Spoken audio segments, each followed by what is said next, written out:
The following is a presentation of the Force Center podcast feed.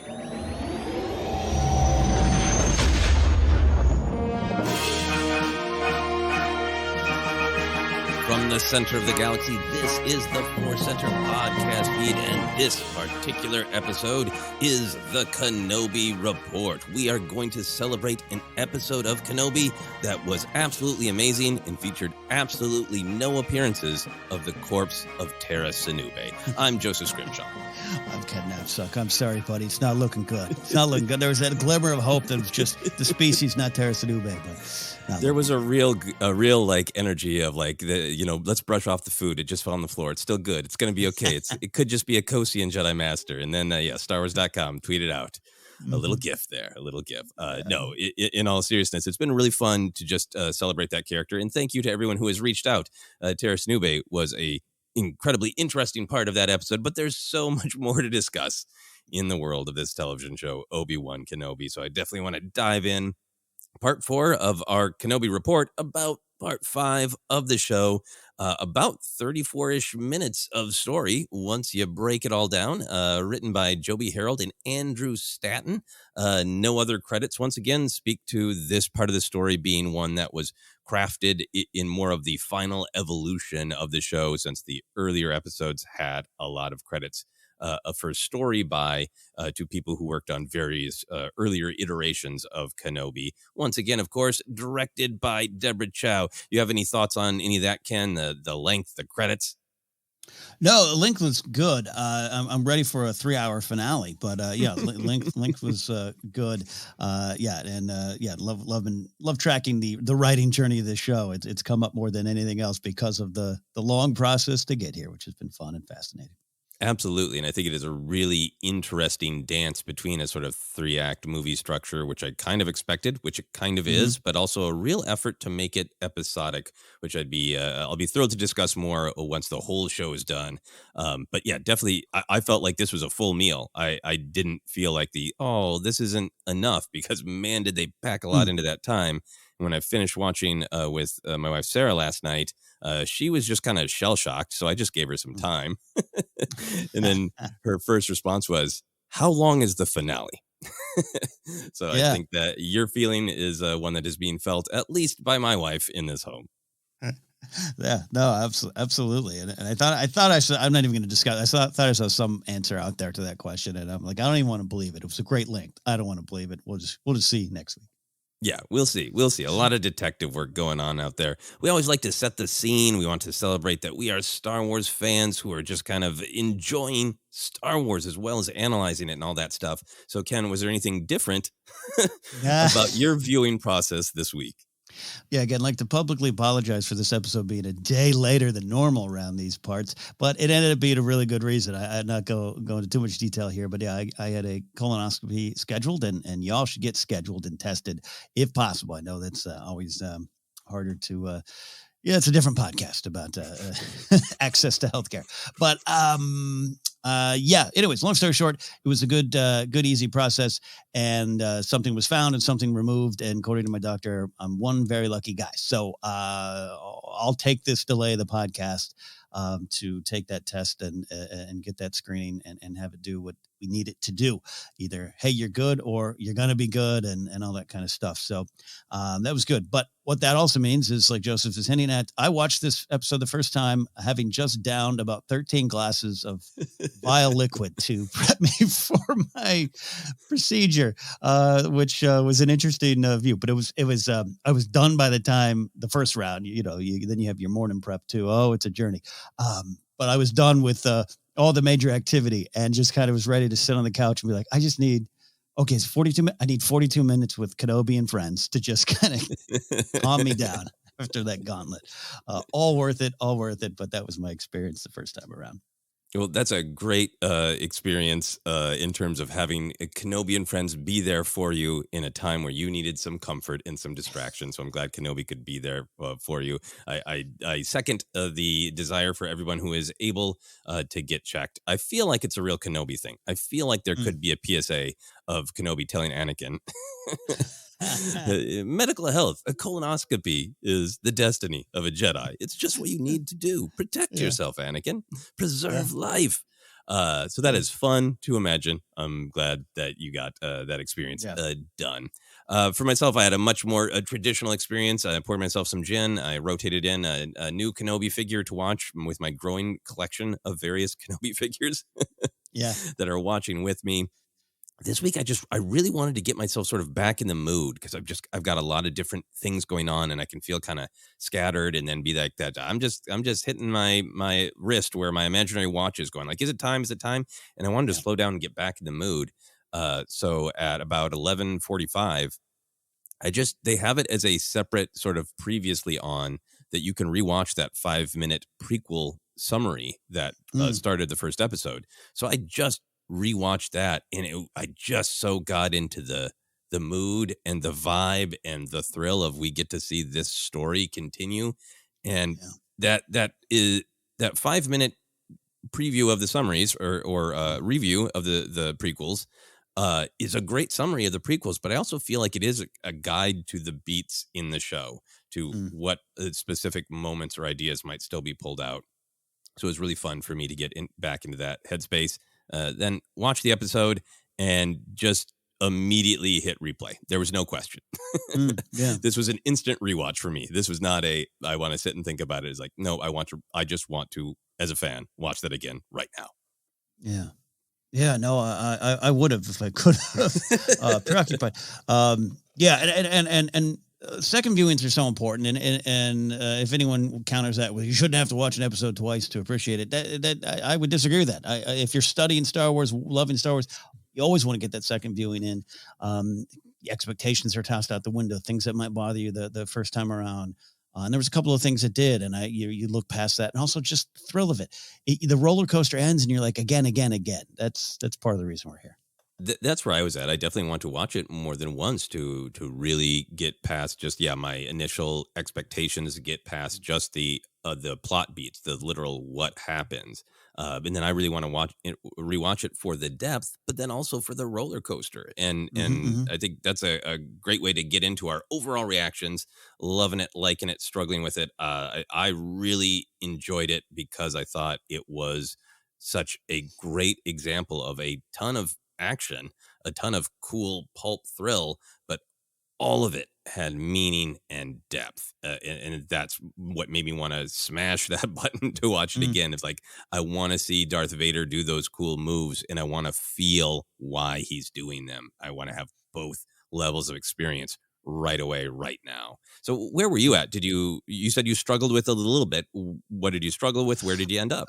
I'm at the risk of sounding like a broken record. I think this is the only time I want to mention it. I do struggle with the volume, limiting some of the larger sequences. And what I mean by that is it's not about looking good or bad. Again, knowing that the volume exists does not automatically make it bad, because sometimes it's absolute home runs. Sometimes you're like, oh my God, I forget that this is something new kind of shooting everything. And it comes up and it's almost like you become obsessed with this BTS factor, and that can take away joy. None of it takes away any joy. I want to be clear about that. I just think at times I feel constrained. Okay, they're only sending 2 ships because we're only going to get 20 members of the 501st in this stage. You know what I mean?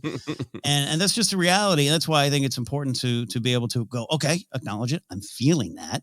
And then we'll get past it, because this particular episode is, we always hate, despite having a show called Star Wars Ranked on this podcast feed, I hate ranking things and have those rankings be used against Star Wars in any way. But this is my favorite episode so far, along with episode 1, which is weird. That's been my other favorite one, which I think has to do with those insightful moments in Kenobi. So I just kind of want to acknowledge that here. There was just some stagings of the sequences.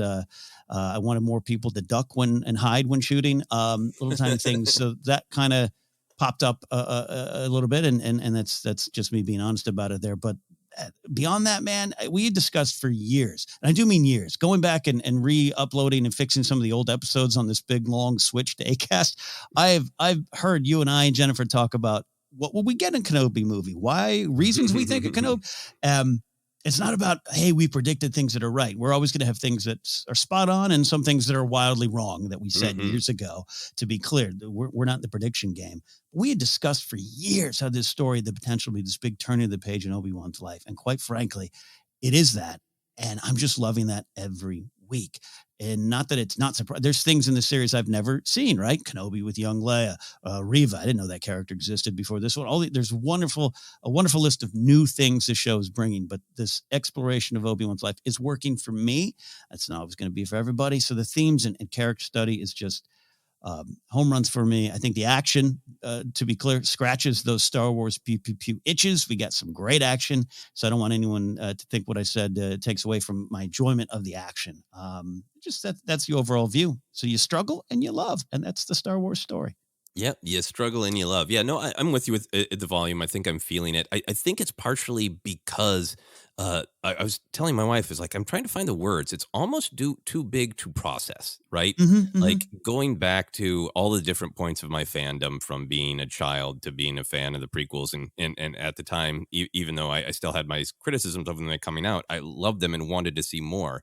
And it was a lonely time in my fandom because people only wanted to talk to me about what they didn't like in the prequels. But all through those moments, if you said Obi-Wan 10 years after Order 66, facing Vader again, it almost feels too big for the small screen. I'm having a hard time processing that I'm even seeing it. There's something like shorting out, and I think then, on top of that sort of emotional reaction of how big this is, I think we've been describing it at some points as episode 3.5, and I saw some other great people doing that too. That then the sort of the times where it feels a little physically constrained by the volume, I think just accentuates this weird tension between, this is amazing, this is big, this is the hugest Star Wars thing ever for me in some ways, versus it's shot on a smaller place with a little smaller budget. Yeah, and all the money that you might think Disney Lucasfilm has, all of the shows, Boba Fett, Mando, and this have all had smaller budgets than you'd think, and especially Mando season 1. I heard some of those conversations around town. You did as well, Joseph. Quite frankly, someone once told me Favreau didn't get all the money he wanted for this, but that goes to what Lucas has always wanted to do. And I know George ain't shooting this show. And he didn't, he's not around the volume all the time. But that's his idea of digital filmmaking and everything was to bring it to the people, to lower the costs so that you could do this on your own. That's the power in story, and that's the power in telling stories. So I think it's still inspiring, and the technology, again, to be clear, sometimes looks just wonderful. So it isn't that me going, oh, that's the volume. It's just going, all right, okay. They're fighting in a little cave because they have to. And some of the staging of it, a nervous, shaky extra pointing a blaster, all scared and stuff. Some of those things don't really work for me. I wouldn't trade any of the scenes we are getting, though, for anything, another style, another way. You know what I mean? Like the Reva, I'm going to warn you all now, the Reva Kenobi at the door scene is going to be one of those scenes I'm going to talk about for years, much like the Danny Trejo Rancor. You're all going to get sick of me talking about how much I love that scene. It's too powerful for me, in a good way. Like I just love it. So I wouldn't trade that for anything. So any little issues or anything, or hey, it's shot down in Manhattan Beach on the stage, I don't care. It's just there, and you have to acknowledge it. But the other stuff is just going too great for me. Yeah, no, I think that it'll be fun to do some wrap up and some review conversations about the whole thing. And there is that part of me of like, you could probably pare this down to a 2.5 or even a 3-hour movie, and it would be this big spectacle. But what all beats would you miss? Yeah. And I'm right there with you. Reva in Obi-Wan scene is one of the best scenes in all of Star Wars for my money, for my credits, for my Republic dataries. Capital ALL, all of Star Wars. That scene alone. Yes. Hearing Obi-Wan say the night of Order 66, the way he pops that, and just the absolute devastating great performance of the whole thing, but we thought he was there to help us. I mean, obviously we'll talk about it more, but I just, in my overall reaction, I really wanted to highlight that scene that was absolutely amazing. And it was those scenes, as well as the fun pulp thrill, that made me want to rewatch it. I think my overall reaction, what I really, really loved about this episode, and I've seen people responding online about it, is this whole show was pitched as, the rematch of the century. And as we're heading into the final episode, I'm sure that there will be a big, bold lightsaber battle between Vader and Kenobi. But we discussed a lot on the show of like, I'm here for the actual physical rematch, yes, but I'm much more interested in the emotional rematch. And that will continue into next episode. But this episode was Vader and Kenobi crossing blades the entire episode. It was just an emotional rematch. It was the psychological battle between Vader and Kenobi, the way it was, framed, obviously, with the mutual memory of this sparring battle was great, but it was so internal that Vader focuses on Kenobi's instinct to sacrifice, and Kenobi focuses on Vader's need for victory. But what I really loved about it is so much this episode is that the reality that Vader needs to be the master, that is what is motivating him in many, many ways. And I thought that was really, really great, because one of the lines that has caused, tension and concern from fans is that, when I left you, I was but the learner. Now I am the master. And instead of like kind of maybe they'll still find some like little sort of functional way to, make sure that line, quote unquote, makes sense. But what this episode did for me is a large amount of this episode was about that line, about the psychology of that line, the emotional canon of that line, that is all Vader needs, is to just fully beat Kenobi all the way once so he can prove to himself he's the master. Yes. Yeah. Yeah. All building towards that. Side note, I accidentally rewatched A New Hope last night. In prepping for one of our future episodes here coming out this week. Just like, screw it. The restart button's up. I'll restart it. And the amount of just wonderful, I don't know. It's not just about the new information or recontextualizing the whole thing. It's just, it's weird to say for an original trilogy fan. I feel I know even more about that movie now. And I'm really enjoying that and tying it back to this stuff. I personally really enjoy that. Yeah, no, absolutely. Absolutely. And we'll get into it. I really loved the Vader and Reva fight. I thought that it was so fresh and interesting, but also in just like some absolutely, that's cool moments, but had great emotional depth to me. And then I also like that they're giving us a new Kenobi figure every episode. That's right. That's right. With putting on that robe, which also has deep meaning. That's a 4th outfit variation. I'm going to be clicking so many pre-orders, and then a year from now, just Kenobi figures are going to rain down on my home, and it's going to be great.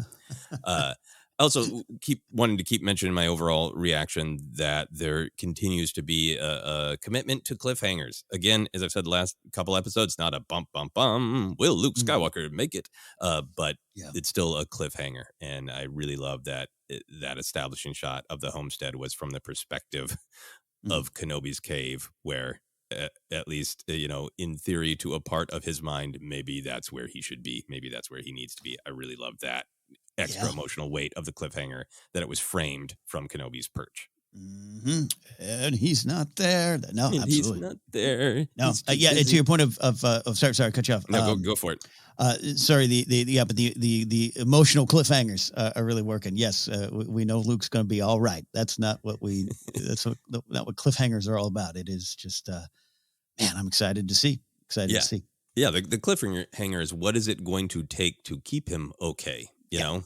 Yeah. So he can be whining at Tashi Station safely in the future soon. And I mean that in a good way. I love the Tashi Station whine. All right, let's get into the episode then. The big themes, the big ideas for you. What was at stake in this episode? All right, so I just think one of those episodes where I think the themes are served up on these wonderful platters. Like, I don't really think you need to dig deep, which is always what, in a weird way, I love when we are just like, hey, it's right there. It's right there. Do you see it? So I titled this episode, That Which You Cannot Forget. It's just this idea that keeps coming up. Tala, her words keep coming back, not just in this episode, but even the one from last week. This what's the quote there? I wrote it down. I have a lot of notes. he reads. You're right, Ben. Some things you can't forget, but you can fight to make them better. That one when Kenobi stares at the wall and whispers, glad I had headphones in, closed captioning on, the light will fade, but is never forgotten. And just taking that and how the past can build, how the past can inform, and then the past can also hinder. I always want to put this caveat. I really do. We talk about Star Wars, not just themes, but we love, and particularly it's one of my passions, to apply it to the real world and apply it to our own lives. As always, there are themes and they're not to be taken as easy steps in our own lives. Like I don't want anyone to say I'm suggesting that all you have to do is choose the better choice and you're good and all your trauma is healed. That's not what I'm suggesting, but this episode really takes those deep dives into that. I'm sure you're on the same page with me, but I'll run through quickly just how Vader cannot learn from his past, how Reva cannot change her past, has never moved past it. She's right where we first found her in that opening sequence, right? She's right there, still dealing with some of that fear and how she chooses. And by the way, she's just you have no idea what I've done alone is one of my favorite lines in Star Wars for the tragedy of it, the power of it.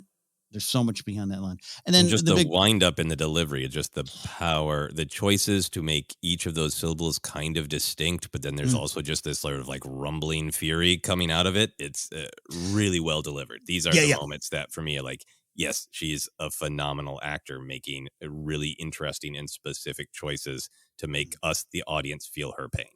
Yeah, exactly. And all the stuff with Kenobi, we'll pull it out of how Kenobi now, looks his past, grows from his past, and interacts with his past now 5 episodes in differently than he did 1, 2, 3, 4 episodes ago. And that's the point, right? I get that. How now, not just because of Tala's story, but because of everything here, including staring at the wall, reading the past, reading that line, the light will fade, but is never forgotten, seeing the lightsabers and robes of either fallen Jedi or perhaps Jedi that have now shed the role for various reasons. A lot of power in that there too. So that's the big theme overall. There's big stuff about how and why you fight, and the idea of the unbreakable Obi-Wan Kenobi is one of my favorite themes in Star Wars.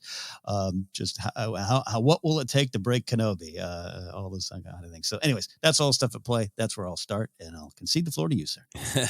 Yeah, no, I think we're really in agreement. I think the whole show is so laser focused on its big ideas about recovering from trauma, about the cycle of violence, and in particular within that, how do children get hurt? How do children get failed by mentors who should be helping children break the cycle?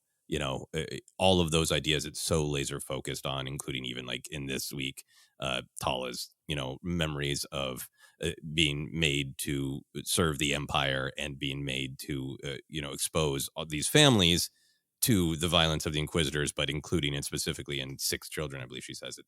The show is so laser focused on those ideas, but there are sort of new ways to look at it each episode as it builds towards its conclusion.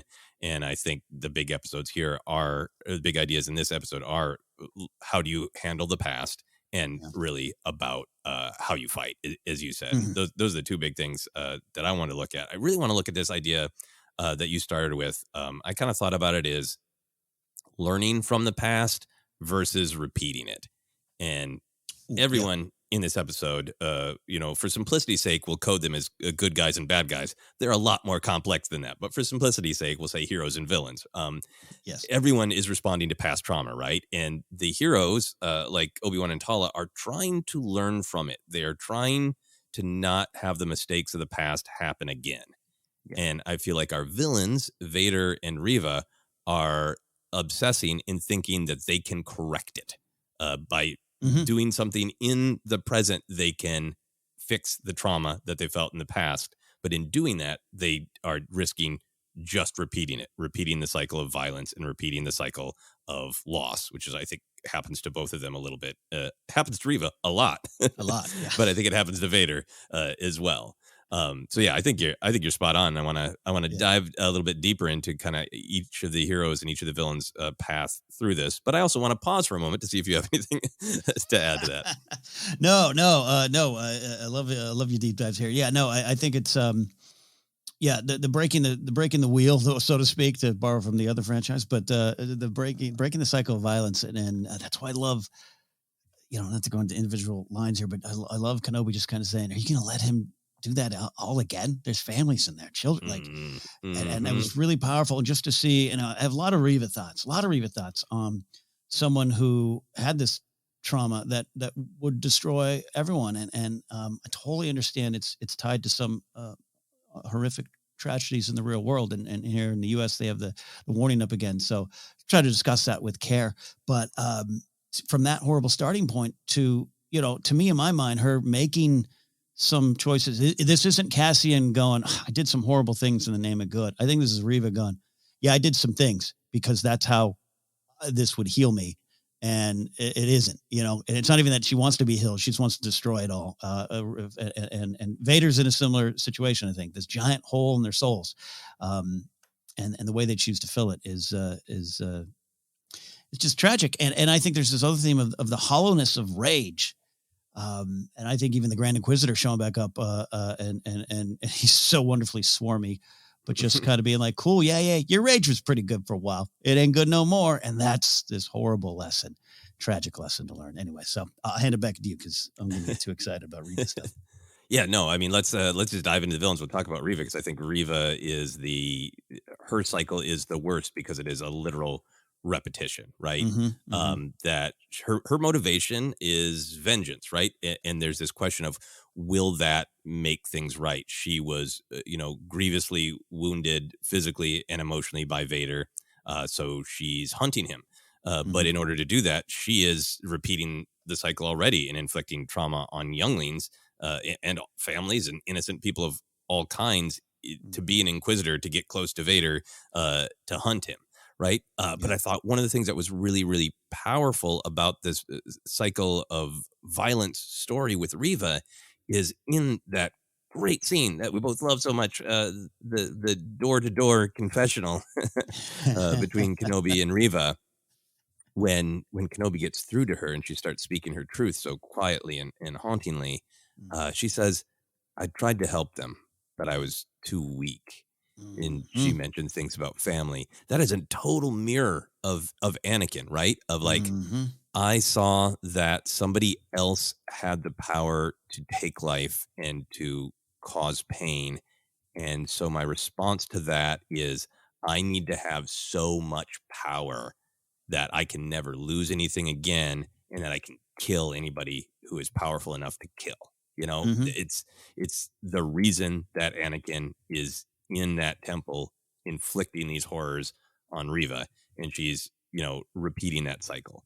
And then obviously in this plot for her to get her shot at Vader to isolate him.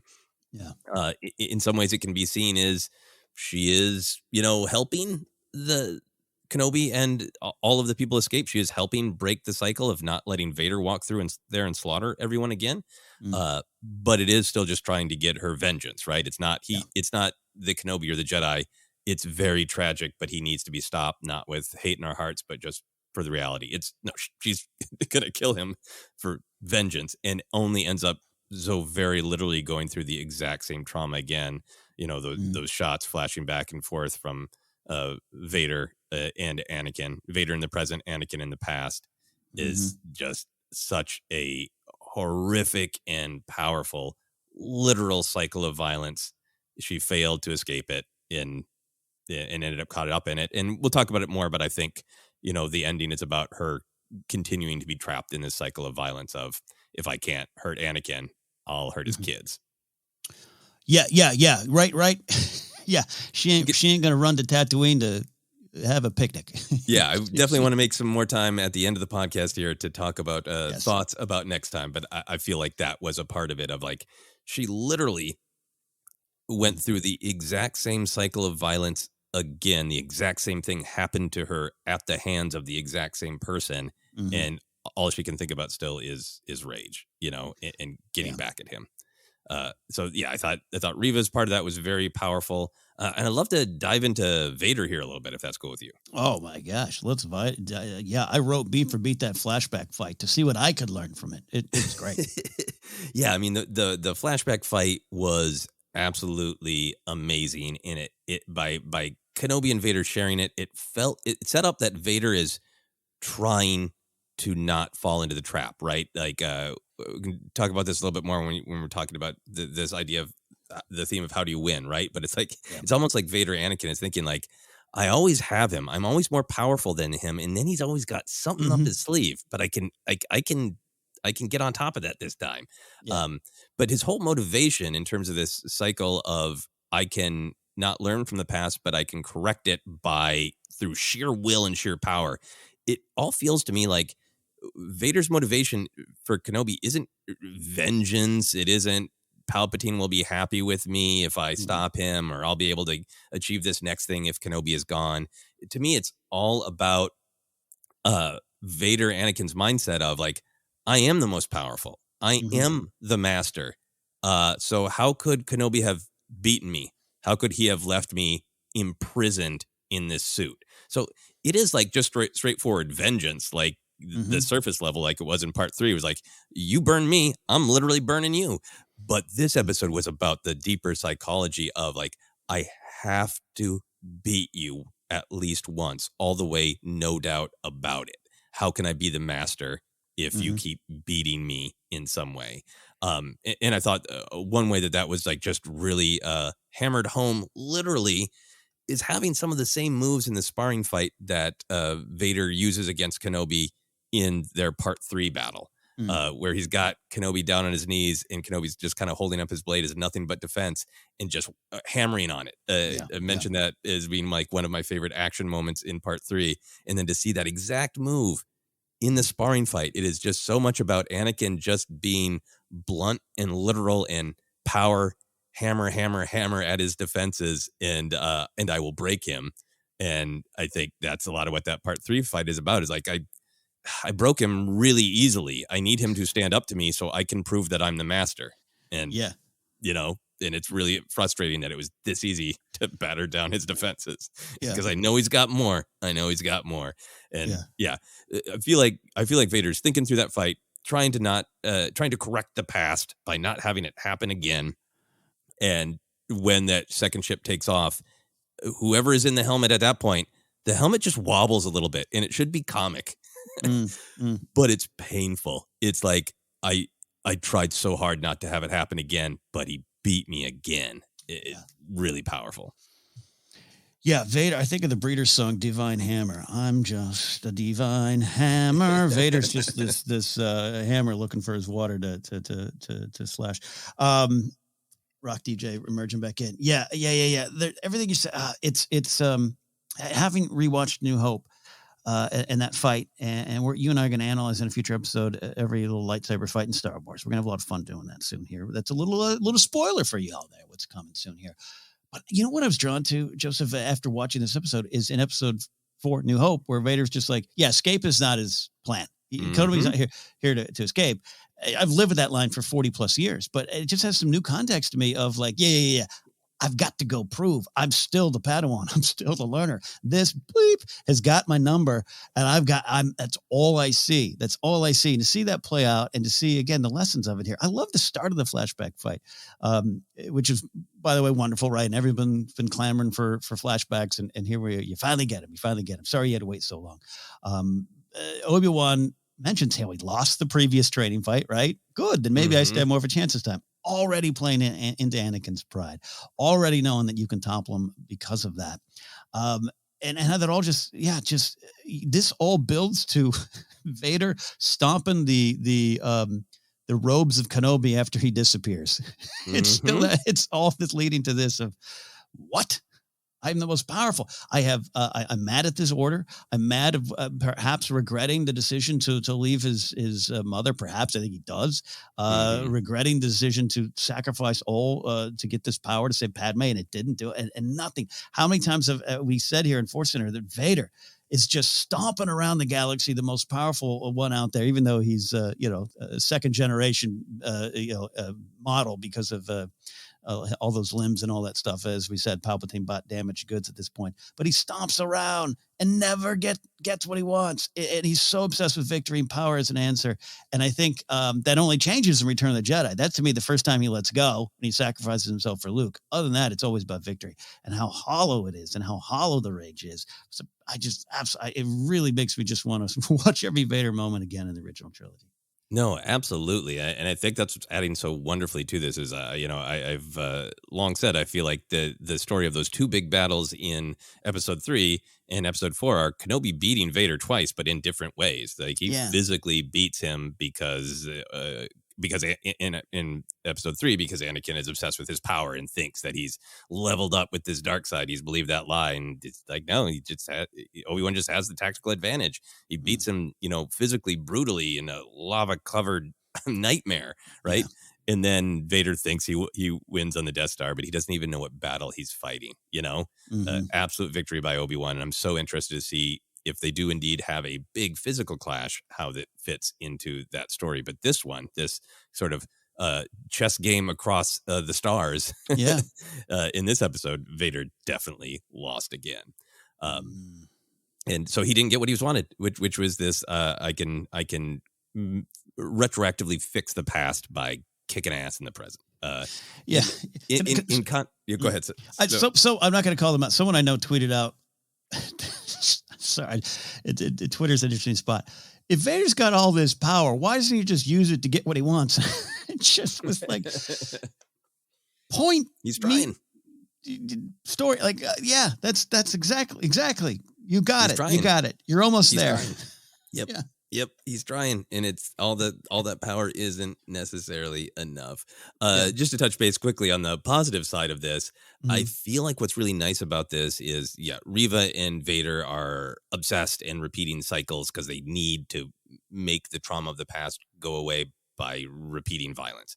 And I think what's so beautiful about what's going on with, all of the freedom fighters here, we'll call them, but specifically with Tala and Obi-Wan really bonding over horrible things have happened in the past. And, we can't forget them. They're real, but we can fight to make them better. I think that phrasing of we can fight to make them better is let's work hard in the present to learn from the past, not repeat those mistakes, and do everything we can to avoid them moving forward. But what you're saying too about relating these big Star Wars lessons to life, I think that lesson, there's not a flip we're going to switch to make the past an atrocity of the past okay. It's always going to be an atrocity, and it's always going to be sad, but we can try to avoid them in the future using what we've learned, what we know.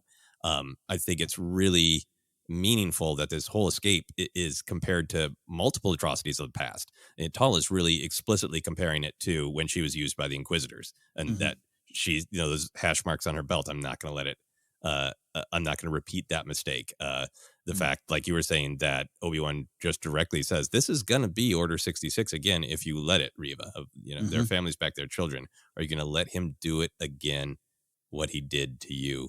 It isn't about reaching back and somehow erasing what happened. It's about moving forward and trying to help as much as possible, trying not to fail people again, if at all possible. It's about trying, not about... It's about Tala and Obi-Wan are trying to help people in the present because they feel badly about letting them down in the past, but they're not trying to change the past. And I feel like Vader and Reva are like, if I kick X person's ass, I'll be fixed. Yeah. In that there is a big contrast to me. Huge. And it's the point, right? And I think Star Wars is so much about the next choice, right? It's so much asking you, what are you going to do the next time? And I love that you highlighted Tala's line. I think it's one of the best lines of the series so far, this idea of fight to make it better. Not we will make it better. We want to fight to make it better, which is almost as if Tala is saying, they say in Force Center, it's not always easy, but here's what it is. Now, I really love that line. Love her story. We'll go into more of her moments, I'm sure. But I think that's absolutely one of the core lines of this episode. Fight to make it better. Yeah, absolutely. So I want to dive into this theme that you brought up as well of the how do you win, right? Yeah.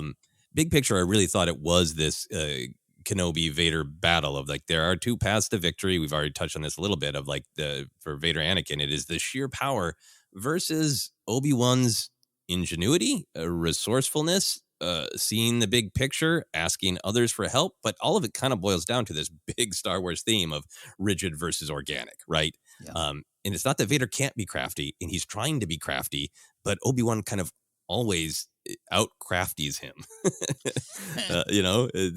This is like maybe a little bit of a comic way to talk about this, but this is like Vader's like out in the cartoon desert going, I'm gonna get him this time, but Obi-Wan got one more Acme trap and tricked him one more time. I love that sort of establishing victory conditions was the through line of their sparring match, right? Yeah. Anakin starts out aggressive, which mirrors Vader attacking this facility. Obi-Wan loses ground, loses his weapon, mirrors Obi-Wan surrendering, literally handing his weapon away, being weaponless in front of Reva. And then in the sparring match and in the modern story, Anakin thinks he won, but Obi-Wan has changed what the game is, right? Yeah. Taking Anakin's saber from behind, is really matching, Vader marching on the compound, but literally changing the ship, laying the trap with Reva. One of my new favorite Kenobi lines is, "You're not bringing him to me, I'm bringing him to you." Yeah. Such a great, crafty Obi-Wan line. So I think there's that whole sparring thing is the deep psychology between them, but I think it all does just kind of boil back to what are your victory conditions? What is it that is going to be a victory for you? Yeah. What are you trying to accomplish? Mm-hmm. What are we really here for?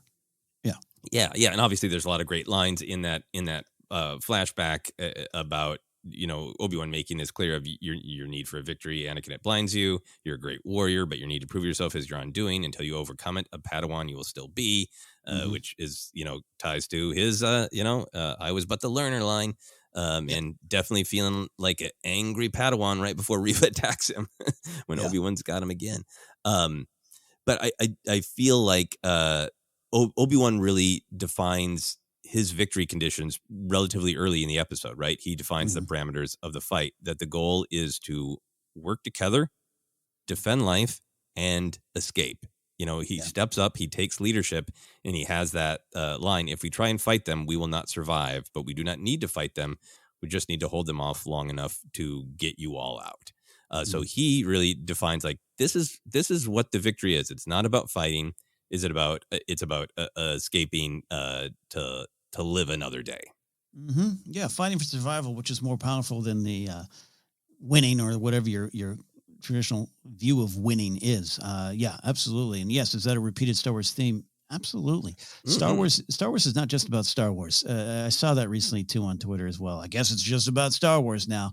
No, it's so much commenting about what you could do going forward. That's the purpose of all of it, wrapped up in some fun pew pew pew action, of course. So this is a big theme for a reason, and I want Star Wars to hammer it over your head till you get it. Yep. And that was pretty powerful here. A Jedi's goal is to preserve life, not take it. And obviously, Obi-Wan does take some life in this show, in this episode, in defense. But the goal is to preserve life. I did want to ask your thoughts on this, because I feel like Vader is trying to figure out where Obi-Wan is going, right? But he doesn't do that successfully, and he's left feeling like a Padawan while the ship gets away.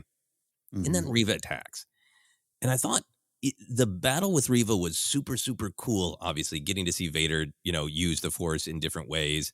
And I thought there was definitely the psychological, like, I just got owned by my master again, my former master.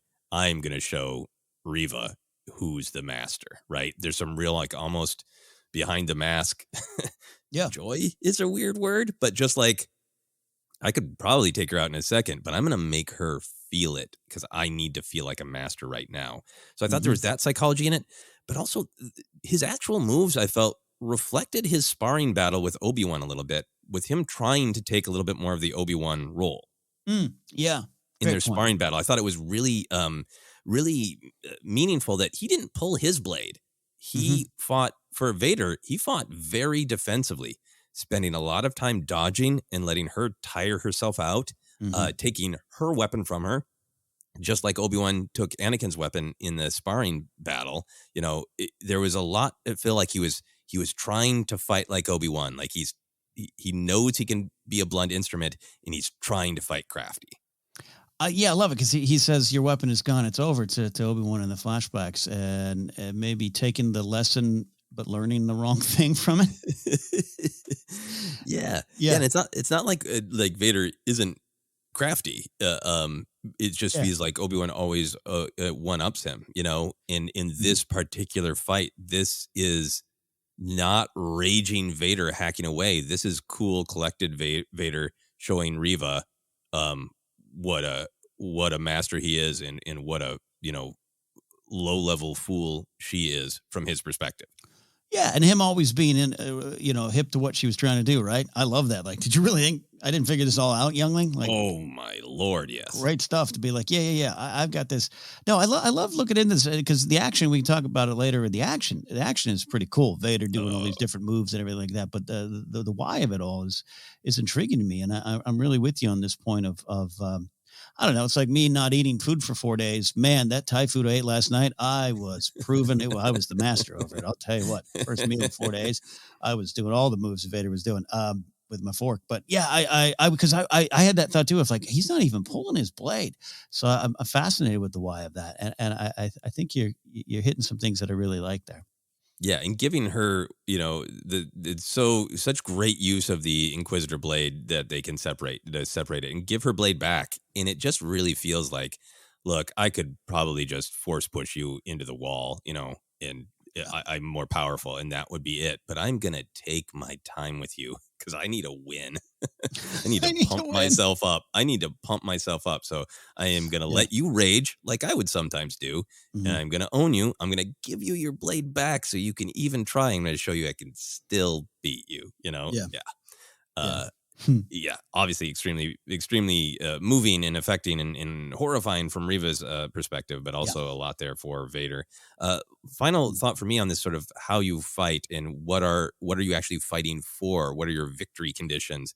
I thought it was really intriguing that the question was really raised of what is Obi-Wan's ultimate goal? Obviously, in the moment of this episode, it is without question, protect these people, protect the path, get them out of there. Don't repeat Order 66, right? Mm-hmm. But he tells Reva we want the same thing, and she says, do we, Obi-Wan? God. Do you really want Anakin dead? And I thought that raised a really great question going into the final episode of, I thought that look on Obi-Wan's face is like, I know that this question is buried deep in me of, now that I know he's alive again, what do I want? Mm-hmm. And I haven't had time to do the soul searching, and I need to. What do I want? Do I want to kill him? Do I want to try to save him? I know I need to protect the children, but how do I best do that? I thought that it was really nice that those questions were raised as we go into this final episode. It harkens back to the end of episode 2, and I really loved when you had interpreted that moment of a moment of weird hope for Obi-Wan at the end of episode 2. There was definitely some fear, but also this idea of, oh yeah, I can. That's what I want to go back and correct. Maybe is keeping my buddy alive or doing something differently. Speaking in general terms there. But I thought that was at play here, and that great line from Reva, again, just delivered so well. Do you really want Anakin dead? Because she knows. I can't. She probably knows the answer is no too. Like maybe she could see it. He's got to get there. I don't know. I'm fascinated by that because that's gonna really inform their final confrontation, whatever it is, whatever it's going to be. Yeah, absolutely. And absolutely. I have thought and discussed on the podcast many times that I thought there was a version of this story that would be more about Obi-Wan more proactively going, I can save him. I'm going to go out there and do it. Mm-hmm. And I'm liking the story that they're telling, but I do think that that is still on the table for the final episode. And I think that the way that story is being told is in a much, a reactive, emotional way. Like when I call that moment at the end of episode 2 hope, like obviously he's frightened of Vader. He's disturbed by Vader. But and I don't think that in that moment at the end of episode 2 that he was thinking through like rationally and calmly, what are my options? I got this new information. What should I do with it? I think it's telling that when he discovers that Vader's alive and that he wants Kenobi dead and that he's out there protecting his daughter and hiding his daughter from him, that he has this knee-jerk emotional reaction to say Anakin and reach out. I don't think he's being logical. I think he's being emotional. Yeah. And I think it's telling that his first reaction is on a deep, emotional, non-logical level. He's still alive means there's some amount of hope. And I don't think he's dealt with that. And I think that look on his face when Reva says it is him realizing, oh, yeah, that is there, and I'm not dealing with it. Yeah, no, that's a great way to describe it. A great way to describe it, and almost like kicking back to you, like, what do you think? I don't have the answer here of him, kind of saying, all right, yeah, you realizing you're here, you're hunting him, offering some sort of help, whatever that help might be in the moment of the wall, and her saying, I don't need your help, I don't need anyone. Well, that's you can analyze her in that moment too. But how much Obi-Wan's like, yeah, you're right. I maybe don't, or I haven't come to terms with that, like you're saying. So maybe you can go do it for me. And how much of, like, I'm curious to see your thoughts on what his end game in that path. Did he believe she could take him out? Was he hoping he could take it out to do what maybe he doesn't want to do, or what he hasn't come to terms with yet? I don't know. Fascinated with that part of it. I really think that in this moment, he doesn't have the luxury to think about it, right? I think that for him, the thought of, do I, Obi-Wan, my personal want to try to get through to Anakin, it maybe feels a little selfish compared to where he's at, which is beyond question. He started this with, okay, I'll protect Leia. I will do anything to save Leia. Now I've discovered this path. There are all these good people out there that the light has dimmed, but it's not forgotten. It's not gone. I got to step up. I got to be a part of that light. And my number one thing, big blinking blue lights in my mind, protect everyone. Protect them. And I feel like that in that moment, he's just like, Vader is very powerful. He is coming for me. He needs to be stopped. I don't have the luxury to think about how I want to handle it. This will work for now. Yeah, this will work for now. I like that idea. I like that idea because it's not like he has these he's not Palpatine with these charts of options, a flow chart of decisions to do and plans to make out. Yeah. So okay. Yeah, I'm with you on that. I think it was just all right. My goal is to get out of here. Yep, and that's all I can. And that's what I need to be laser focused on right now, which for me kind of ties into the last small thing I wanted to talk about, which is just like that big theme of the Jedi way, and how much this isn't just Obi-Wan coming back to hope. This is Obi-Wan returning to thinking of himself as a Jedi again, right? I think when we meet him in the beginning, it's not just we lost. It's just that he's not a Jedi, that was his identity, and it's not anymore. Obi-Wan isn't his name. Ben is his name, and he cuts meat and backs down from fights. That's his. Yeah. He maybe pushes back. He verbally spars mildly with the Jawa, but that's it for Obi-Wan Kenobi standing up, right? Yeah. But I think, multiple episodes in a row now where he sees the Jedi symbol, he sees who has survived and is continuing to find a way to survive. That quote, the light will fade but is never forgotten. I still go to the some things you can't forget, meaning horrible things but also good things. And I feel like he's remembering that in this episode, that he is not just getting by, he is taking leadership, right? He gives that Jedi speech. He's being a general in a good way. He looks at those robes and he chooses to put a robe back on, like loud and proud. I don't think he's chilly in the cave, And I think what's really happening, to kind of go back to our question of what is he feeling about Vader, I think he's really, really reconnecting to that idea that at its absolute core, what does it mean to be a Jedi? It means to defend life. It connects to his line to Anakin in the sparring match, a Jedi's goal is preserve life, not take it. But I think in this whole episode, that's all he is focused on is, how can I use what I know about Anakin's psychology to defend the path, to defend everyone here. But I think in the big picture story of Kenobi, him opening back up to, like, I can still be a Jedi. If the core ideal of a Jedi is to protect, then there is no way to be a better, more proud Jedi than sit in that desert and protect Luke, protect the next generation, protect the future. This absolutely makes me a Jedi. Yeah, when analyzing themes, it's important to not leave any line on the chopping block until maybe you can. And so all that to say, Haja's little line of "This is how it feels to be a real Jedi" is a funny little beat, without a doubt. I'm really enjoying the character of Haja, but man, isn't that just so powerful to Kenobi? Yeah. After he's seen the lightsabers, he's seen the robes, he's tried one on for size, and it works. And just Haja saying, as silly as it is. But Haja's making a choice too. He's getting, I fought the scary Inquisitor lady. Now I'm wanted. Now I'm here. But he's making a choice. He's made this choice. He's looked at what he did, what he's done, and he is stepping forward in a different way. So that line of "This is how it feels to be a real Jedi," one of those big theme moments as well for Kenobi.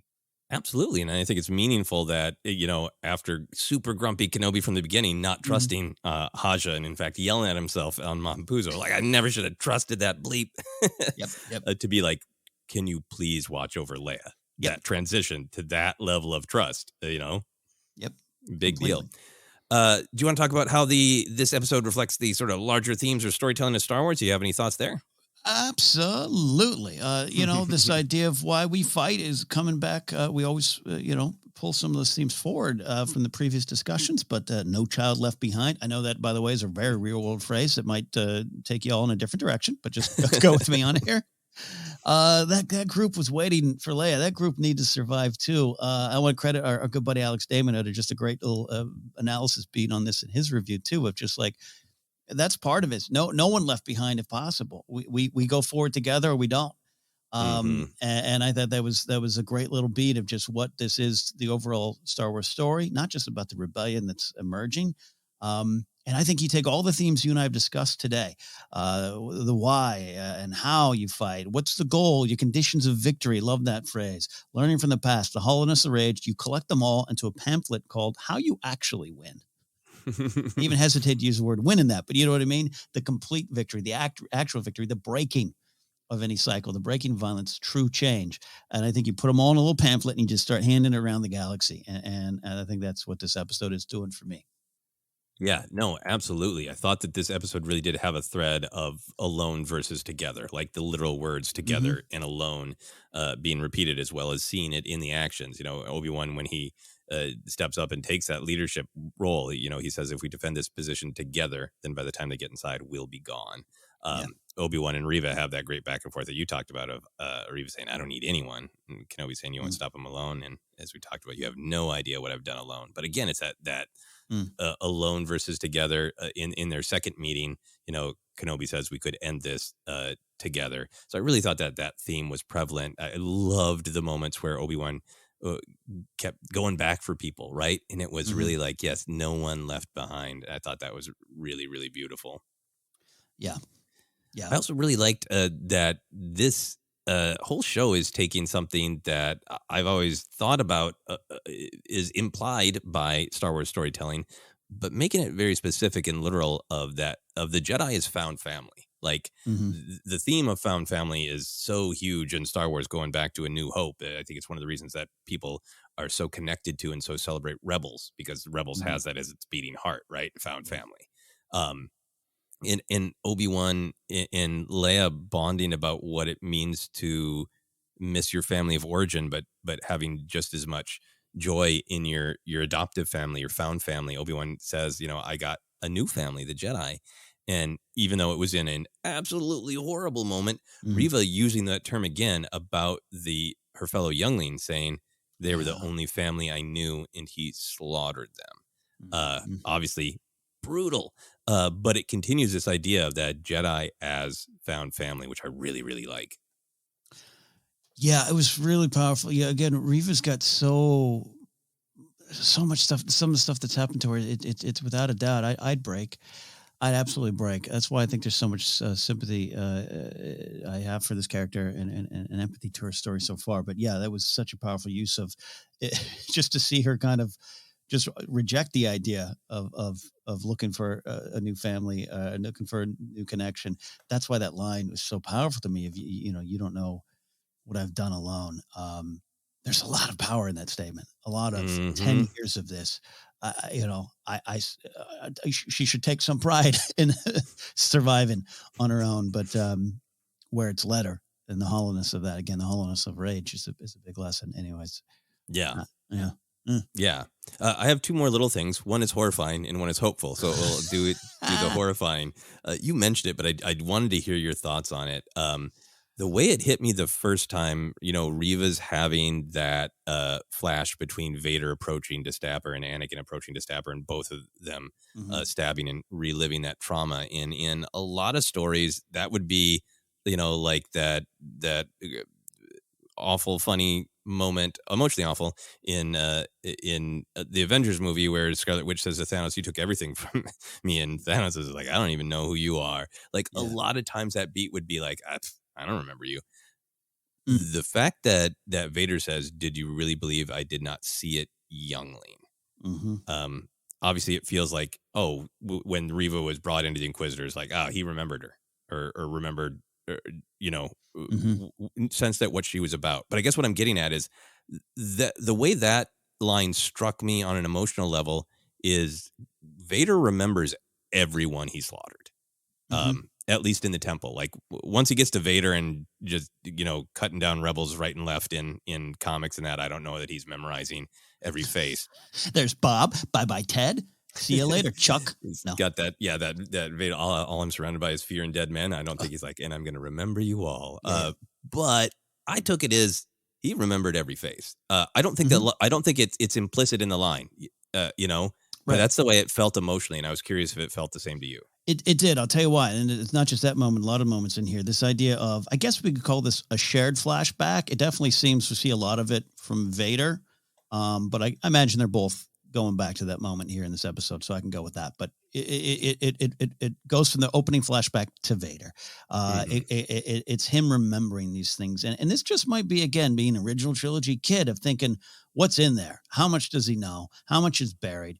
But it's this constant battle. And as you grow up with Star Wars, again, speaking, definitely don't want to just make our generation for original trilogy kids. But as you grow and learn with Star Wars, I think you're more and more understanding that what is really going on inside that mask. It's a true prison containing this battle between Anakin and this creature known as Vader. And one of my favorite moments, I've talked about it before, but it's a Chuck Wendig moment from a Darth Vader annual. It's him on the Petronaki Arena as Vader. And he's getting these echoes of the past. And that was I was really blown away by that reading it the first time. I think this is back in like 2014, 2015 range of just like Vader remembers. It's all there, the good and the bad, and it haunts him. And he's haunted every second of the day. And that includes memories of his mother. And that includes Padme, all those things. And it just makes his, it's not just makes his fall more tragic. It just makes everything he does have extra added, value to the overall story and the lessons we need to learn, but also his fall. So anyways, I don't know if that answered your question directly, but it did strike me in the same way. More than just a twist. Oh, he does remember of him going, I know everything I've done. And I have not a record of it, not a Google sheet, but I know what I've done. And I keep making those choices. Yeah. And I am going to do the same, the exact same violence I did to you in the past, because that's how much I remember it. Yeah. It is, really. Sorry, it's not an accident, I didn't just stumble into this fall. No. And I really love what you're saying. I think it's in some of the, I know there's a lot of flashbacks in Lords of the Sith, but I think in some of the Thrawn books where Anakin is featured, I really like that Timothy Zahn has him referred to, the Jedi was here before, Yes. Oh, yeah. Great example. Yeah. And that idea that it's all with him. Everything he needs to make better choices is with him, and he is pushing it away. Yeah, because power as an answer, obsessed with victory. I mean, all the things we've learned in this, there's that fight, that flashback fight. Absolutely. Vader's view of the world is so twisted, tragically. Understandably at times, but tragically. And then to try to end this part of the podcast on a positive note, I did want to mention the power of little Leia. I love that she did get to reconnect with Lola. I thought that she was used well, so she could be proactive. She could do something. She could be part of the solution, but not once again sort of being as traumatized. But I really like that what Leia does visually, practically, is open a door to the sky to a fighting chance to live. To hope. I thought it does matter. It's practical, crunchy plot logistics. They need to get the door open and she's in the tunnel. But when you pull back and kind of look at it from what is the visual metaphor saying? It's Leia opening the door to a chance to hope. I love that you bring it up. Look, they needed her to do something in this episode, right? So you can look at it from that. All right, let's send her up here. That was a great little moment with, by the way, the cutest little restraining bolt in Star Wars history. It really was. Oh, what a wee little restraining bolt. Little cute restraining bolt. So yeah, it is that. Let's put her up there because this is what we need to do. But I love what you're saying about that. But it also made me think of Leia on Hoth, of the commander who would not leave, of the commander who needed to take the actions to help everyone else. And it just made me think of that those her final moments on Echo Base before Han finally convinces her to get on out. Yeah, no, absolutely. Leia escapes again. She is good at it. And with that, we're going to escape. We're going to take a quick break, and then we will be back to talk about some of the big, fun canon stuff, action moments, comedy moments, all that great stuff. Back in just a moment for more Kenobi talk.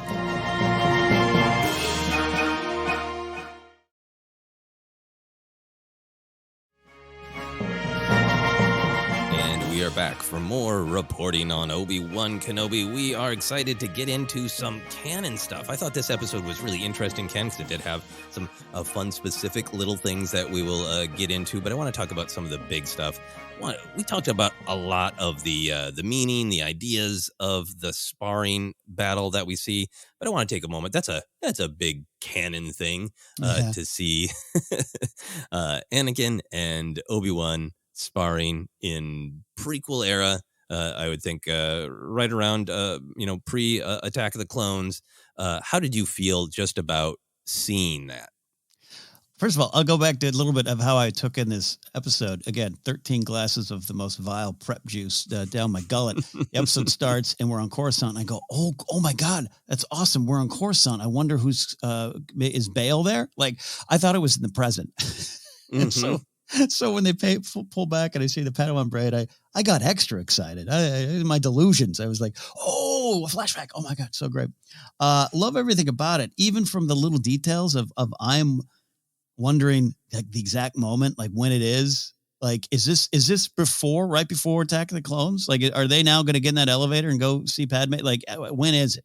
I get obsessed with that little detail. But just overall, and just the looking at it, seeing it again, seeing Coruscant again, seeing the Padawan braid. And yeah, did Anakin look a little older? Yeah. Guess what? Hayden's older and all the technology in the world ain't going to change your face. And as Grace yelled, pointed at the screen, Ewan McGregor's on the Paul Rudd diet. Even with technology, he looks great. So they both look wonderful. I can take that big leap of faith with everyone else on the tech side of this fight. So I loved all of it. It was a great use of the flashback. Yeah, I just loved it. And it's also another reason that I just needed to hit the button and watch again immediately. I had the same thing. I think some of my happiest memories of watching this show is going to be seeing a planetscape that I recognize. I remember you and I both going, ooh, when we saw Alderaan, knowing like, oh, here we go. We're going to spend some time on Alderaan. Yeah, it just opens your Coruscant. You're like, what? Oh, what are we going to see? Who are we going to see? Then pulling back and seeing Anakin, so great. I agree with you. For me, like the de-aging of Hayden is only okay for me. But there's so much else to be joyful about, and it almost amuses me because Ewan looks perfect for Attack of the Clones era Obi-Wan, in my opinion. And it is almost like this is fueling Anakin's rage of like, you're even better at me than at de-aging, I love that. Yeah, but Hayden, good looking man. No one's crying for him. Yeah, no, I get it. Yeah, and I've already seen YouTubers I fixed the de-aging. Good for you. Whatever. The emotional punch of it was there. And Hayden had a disadvantage. He's early 20s when he's filming Attack of the Clones, right? So the changes your face is going to go through. Ewan was already a little more established. Yes, there's aging. He probably has a great skincare routine. I'm trying that now too, folks. You should all do that. That aside, it just really worked. And it's fun to watch, to sit with Grace. And I watched it the second time was her first viewing, and you experienced that a lot with Sarah too. But Grace is a prequel kid, man. And the sheer jump off the couch excitement for that was really moving to me. Yeah, no, absolutely. And a very, very good point about the de-aging. Like, around 48, to 35 is the Obi-Wan transition roughly. Yeah, that's a little bit easier from any age back to 17. yeah. Or whatever the actual age is. Anyway, so I a couple things that I really, really loved about it. The fight, obviously, we'll talk about action, the ton that was cool in the fight, but I really loved some of the little details. Like Obi-Wan holds his blade out in his ready stance that he had back in the day at that time. That's the same sort of ready stance that he does to Dooku before their battle in Attack the Clones. By the time we get to Revenge of the Sith, he has a different stance for when he's ready to fight, Yeah. So there's lots of those little moments of accuracy, lots of little callbacks, call forwards in their fighting style. There was such, sort of fun nerd accuracy and authenticity to their actual sparring, plus with lots of new, fun, cool moves. And I just also loved how much it gave me on screen a bright moment, literally. Like, obviously, Anakin is always got that ragefulness, but big picture, this is a tender moment. It ends with some instruction from Obi-Wan, but with a compliment and a pat on the back, right? And then the fact that it is, we see Coruscant in lots of ways, but to see beautiful blue sky, and I'll take every moment I can with Obi-Wan and Anakin having some moments of bonding. I grew up with, he was a cunning warrior and a good friend, and I always want to see as many moments as possible of and a good friend. And I think this was, even though, yes, Anakin is literally being taught a lesson and doesn't quote unquote win the fight, it's still a moment of, mentorship and brotherhood with a beautiful blue sky and the utter power at the beginning of this episode of jumping from we're sparring because I'm teaching you, my young brother, to Vader, dark, desolate, breathing heavy. The clash of blades isn't a calm way to learn life lessons. It is anger and hate and conflict. No, well said. And we always say it's kind of a Vader / Anakin trait, him staring out a window, hands behind his back or hands at his side, whatever it may be. But I always say it's Vader staring out at what he doesn't have.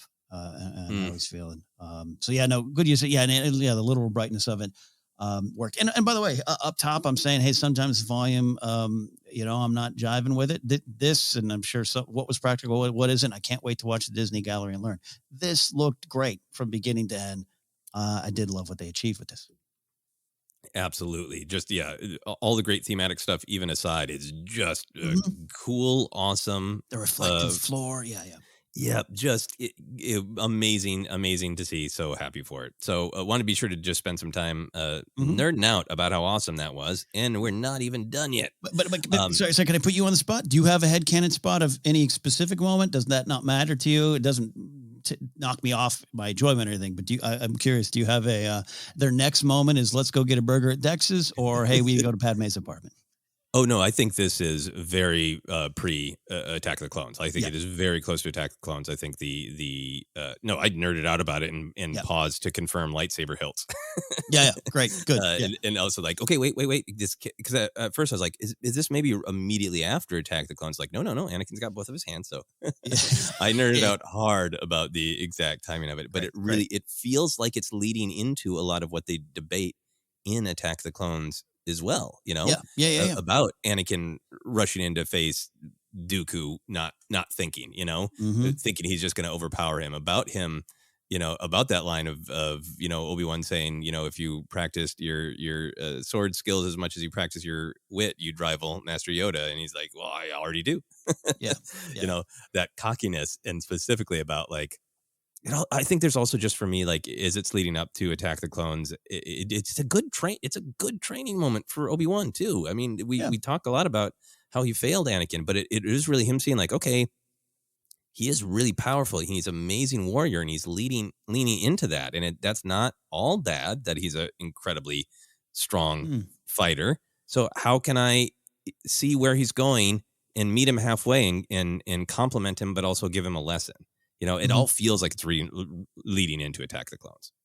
No, yeah, I love that. I love that. And like I said, I'm both obsessed with it and also not overly concerned with it, which is part of the fun of being a Star Wars fan, right? I need to know the exact moment on the canon timeline this is, but also let's focus on what the scene is telling us. So yeah, and I don't necessarily need it to be the beat before. And so many people, including our great friend Brian Ward, has already put some wonderful art out of them having milkshakes at Dex's Diner right after this. But I almost thought for a second if he was going to be like, let's go to Dex's. Like, oh God, yeah. Yeah, in my head canon, I think they go to Dex's. I think they just put in the order, and then they get a grumpy call from Mace Windu that they need to go handle a border dispute on Ancion. It's like anytime you're at a restaurant and there's a fire truck and 6 firemen have just ordered their burritos, and then the alarms go off. Yeah, can you wrap it up? Yeah, I think this is directly in between a Dexter's Diner meal and being sent to Ancion. Thank you, Joseph. You answered it the way I needed it to be answered. So now my headcanon is confirmed. Excellent. I can't wait until we get that individual episode of Dexter's Diner where you boys were just sparring, huh? Yeah. Here's a canon thing that I really want to discuss with you, in something that we as Star Wars fans have discussed, debated, gnashed our teeth upon, and about the power of rage to keep Darksiders alive seems to be confirmed with that snarky line from the Grand Inquisitor who says, "Revenge does wonders for the will to live, don't you think?" So, I mean, for me, obviously what's going on here, Grand Inquisitor got stabbed in the gut. Reva, it appears, was stabbed as a child and survived, and is currently surviving again. That's just the gut stabbings we know about. But then you pile on Maul's, you know, we've watched those Clone Wars episodes again and again. There's nothing there, but I survived after the top half of my body survived on hate. Yeah. Yeah. I would not recommend this in real life, folks. Go seek medical treatment. But yeah. No. It doesn't seem to be like, you know, a good thing. I've already seen some very funny memes about, you know, Qui-Gon watching this episode and seeing how many people survive being stabbed in the torso, and it's been a sad picture. But this is what I want to get into. I feel like what they're trying to underline, it is the plot mechanics, but where they're also trying to underline is this is the story of the dark side of your motivation to live is to get vengeance on those who have wronged you, and that's not who Qui-Gon is. Yeah, no, 100%. By the way, I think Qui-Gon took it more straight in the heart. And, you know, if the blade kind of cauterizes the wound it creates in a way, you know, I'll allow the scientists to step in here and explain lightsabers to me. But I think both the Grand Inquisitor and then the other Grand Inquisitor, Reva, and then going back to her youth. Yeah, I think it might be about where the blade hits for sure, if you're looking for the science of it. But yeah, the point, again, the why of it, 100% right. 100% right. The hollowness of all of this, the hollowness of rage, the hollowness of Maul's pursuit, even Anakin surviving. Yeah, needed a lot of help. Palpatine needed to show up for sure. But yeah, what fuels you and what can you let go? How can you let go? Luke, peace and purpose. Palpatine, clone me till I'm dead because I ain't going. It's all the repeating lessons. Yeah. And I think, you know, not to stir the somehow Palpatine returned pot. You and I always do. We kick that hornet's nest a lot. But I mean, the various, you know, books have elaborated that Palpatine was ready for this and, you know, threw his consciousness into a clone and all that. But I feel like to me, it's all laser swords and magic. But that's the science to me, laser swords in magic. But to me, it all kind of goes into this fun line, a very pulpy line from Grand Inquisitor, kind of explaining how he survives. Like, I was so mad at you for stabbing me, third sister, that gave me the will to live, just like it has you. It all just piles into this story of that. This is what Darksiders do. They rage to stay alive and cling to life, even with very bad wounds. Yeah, and then when those around you, who you surround you with, when you served your purpose, thank you. You're done. Your rage was useful for a while. Not no more. You're out of here. Now in my headcanon, Dooku's head survived for a while, and after they all left the bridge, Dooku's head is mumbling, "This isn't over. This isn't over." Yeah, but he also how much of his head stay alive because of visual confusion? What? That was supposed to be me. It's all making sense now, the head says. The light finally goes out. All right. I also wanted to kind of pay attention to some quotes here, because I thought that there was a lot of great lines that connect to the future. Anakin's great line when Kenobi is saying the Jedi's goal is to preserve life, not take it. And he says, mercy doesn't defeat an enemy, master. Yeah, great Anakin line. But I also kind of like it is foreshadowing, because I think Vader is ultimately defeated by mercy, by Luke's mercy. So he's wrong. Yep. Absolutely. I'll lean to that final moment, 100%. Yeah. And I know you and I are both very big fans of Obi-Wan's wisdom in A New Hope. You can't win, but there are alternatives to fighting. And I thought a lot of the episode obviously was dealing with, that let's redefine the victory conditions, because they just expect us to fight. And I thought that was really reflected in that line where I believe it's Roken says, you want to tell me how you're going to fight without a weapon? And Obi-Wan says, there are other ways to fight. I thought that was a real reflection of that line and that philosophy. Did that one hit you? That hit me too. I also had some little wispy thoughts of Yoda and his wispy hair telling Luke, as he goes in the cave, you don't need your weapon. Just a little bit more of the Jedi philosophy at play. Yeah. If you present a weapon, you'll get one back. Yeah, absolutely. I also really liked at the end of their sparring, when Obi-Wan says, you're a great warrior, Anakin, but you need to prove yourself as your undoing. Until you overcome it, a Padawan you will still be. Obviously, the whole cuts to Vader still feeling like a Padawan and all that. But I also just really liked hearing Kenobi use the phrase warrior, right? That's, Kenobi has his missteps, including at the end of Attack the Clones when he says, I have to admit, without the clones, it wouldn't have been a victory. And, gets tongue lashed by Yoda there. Because Yoda's already seeing that, wars not make one great. He's heading to that revelation later in his life, right? So, but Kenobi's a little bit more like, no, fighting is a part of this. You got to do it. You got to be clear about why you're doing it. So him just kind of casually using the term warrior, I like from that perspective. And I also like that it tied to, Kenobi's original description of Anakin from A New Hope of he was a cunning warrior. Yeah. No, there's some absolute dangers to warrior culture. I'll say that for sure. But I really think, like you said, it's kind of part of what we're here for. And if you get the how and the why you're fighting right, there's great value to it. Absolutely. So those are a couple of quotes that jumped out to me. From there, I just got some little fun details, and I'm sure not all of them. But I wanted to bring these up and see what you thought, Ken. Did you cheer for Roken having a bowcaster? Yes. Spoiler alert. It's in my favorite action moments. Yes, absolutely. And there's a lot of other people on Twitter I saw really enjoying this. O'Shea Jackson Jr. just having a lot of fun being in Star Wars, as he should. And, I would love to know, was it one of those moments like, Mace wants a purple lightsaber, you get to pick the hilt, that great thing in the Phantom Menace doc of, all right, you pick the hilt, like where that, O'Shea, what kind of bowcaster? Oh, okay. It really feels like it was that kind of moment of like, look, if I'm going to be in Star Wars, give me one of those Chewbacca blasters. Yeah. That's what I want. It is just a great fun pop. I made some noise.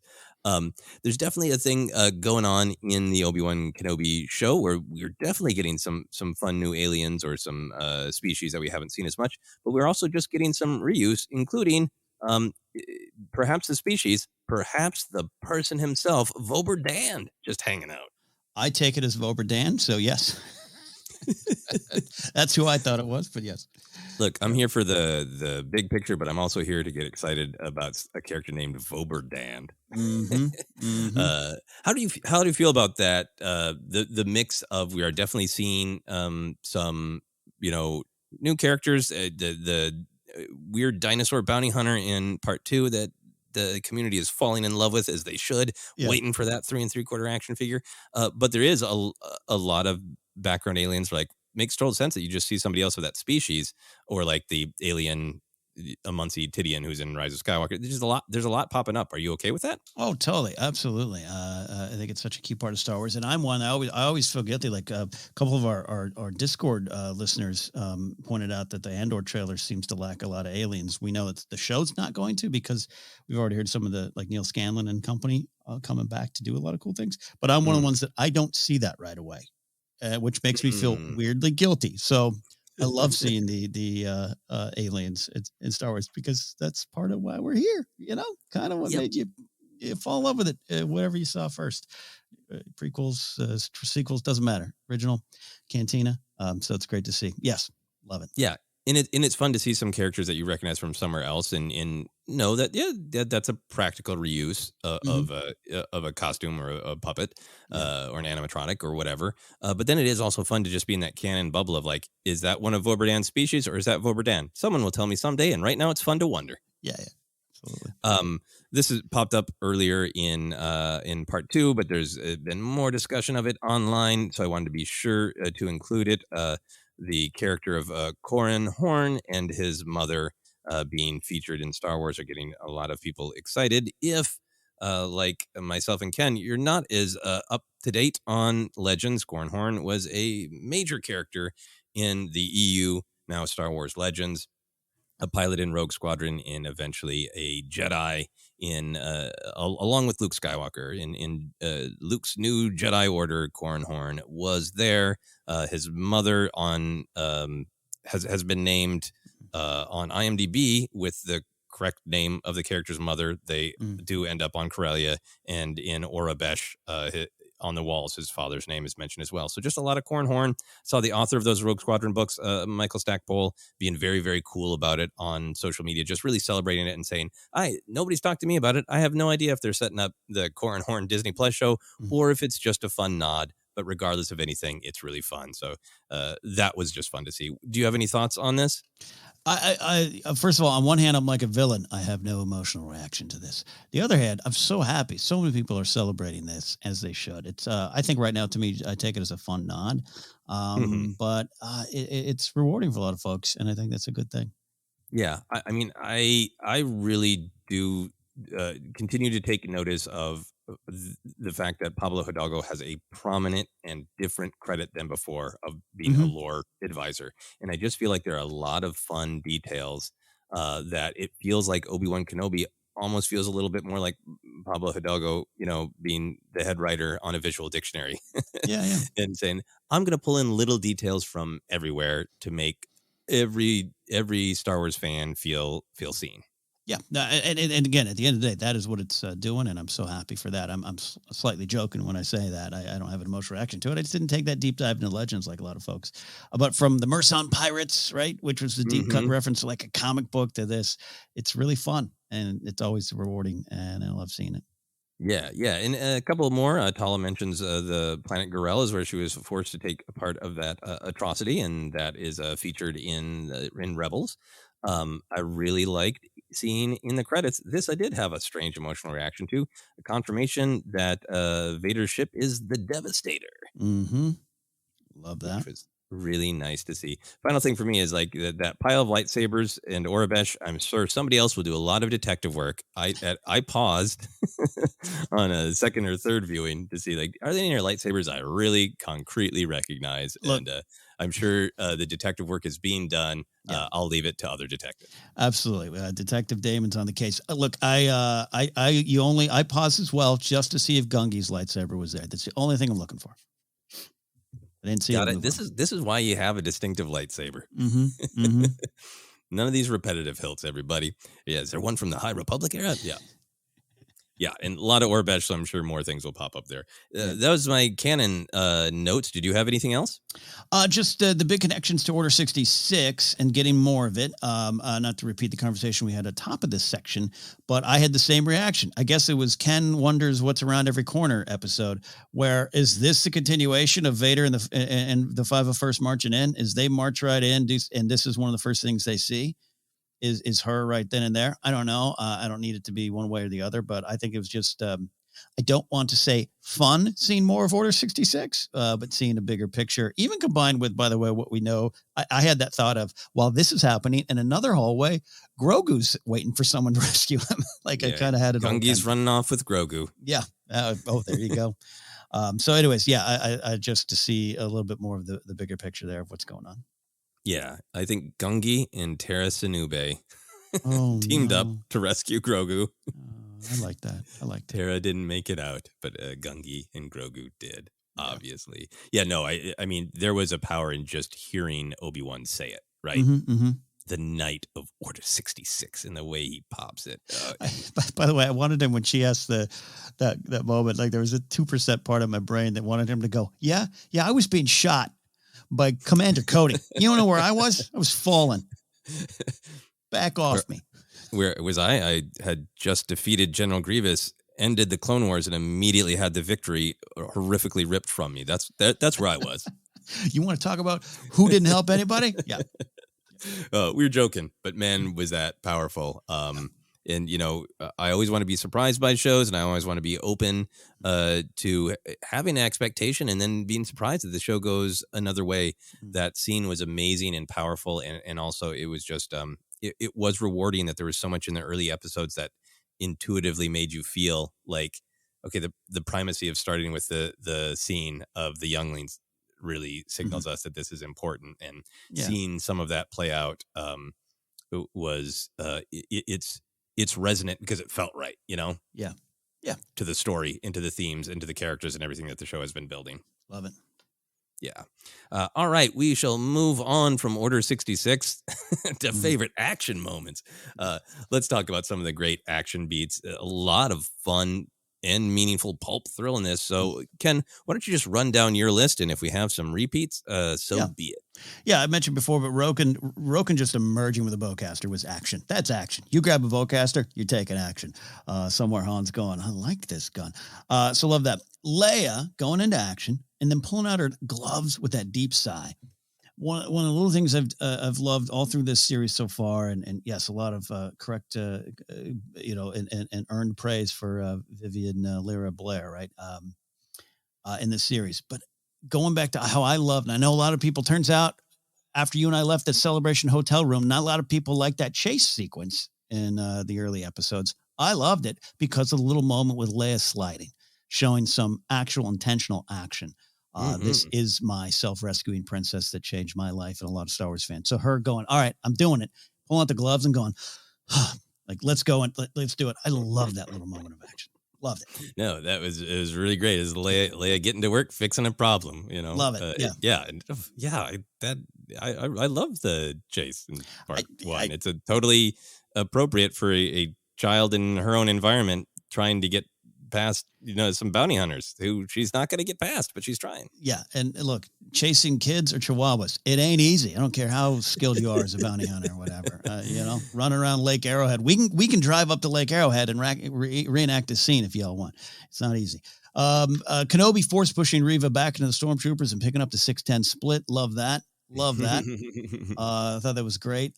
Ned B, that's the droid's name, right? Ned B. Mm-hmm. Is it named after Ned Betty? We'll find out. Lifting and tossing that trooper into the wall. Amazing. Kenobi slicing troopers in the hallway during that sequence. But all that leads up to, I do want to talk a little bit about Tala and Indira Varma, by the way, getting a hero's death. She's on the record saying, hey, love what I did in Game of Thrones. Her death in Game of Thrones, I don't want to spoil it for anyone who hasn't watched that show. It's haunting. It's one of the more haunting deaths. It's one of Cersei's most evil acts. But her death happens a long time later off screen. And she's been on the record saying I was good to go. I figured I'm Game of Thrones, I'm going to die. But I asked them, please let me do it on screen. And I didn't get to do it. This is an emotional death. And I will say this. I was one of our listeners, Mike Fink. Shout out to Mike Fink, lives up near San Elmo and Samuel. He reenacts the Boba Fett parade route a lot. He had mentioned in our Discord that he had shed some tears during this moment, and I didn't during the first time. And then the second time, I think knowing that he did, and knowing it was coming, and knowing that Ned B silent head touch, I started shedding tears before the moment hit. It got me the second time around. I really do love this character. It's sad she's gone. But there's a valuable lesson, and that's sometimes what you take from these characters and their journeys, even if they're short. And love the sequence. What a wonderful action, and the sacrifice of it all had great meaning. Yeah, no, it is a really well done scene. Maybe in canon should have mentioned, the sadness of Obi-Wan screaming no. Yeah. Again, as he watches somebody he cares about fall. But yeah, no, is well done. It's sad to see the character go, but in Star Wars, you can always get more storytelling with the character. Again, we're watching the Obi-Wan Kenobi show, a show about a character who died in the first Star Wars anything. Yeah. Doesn't mean that we won't get more storytelling with that character in some way someday.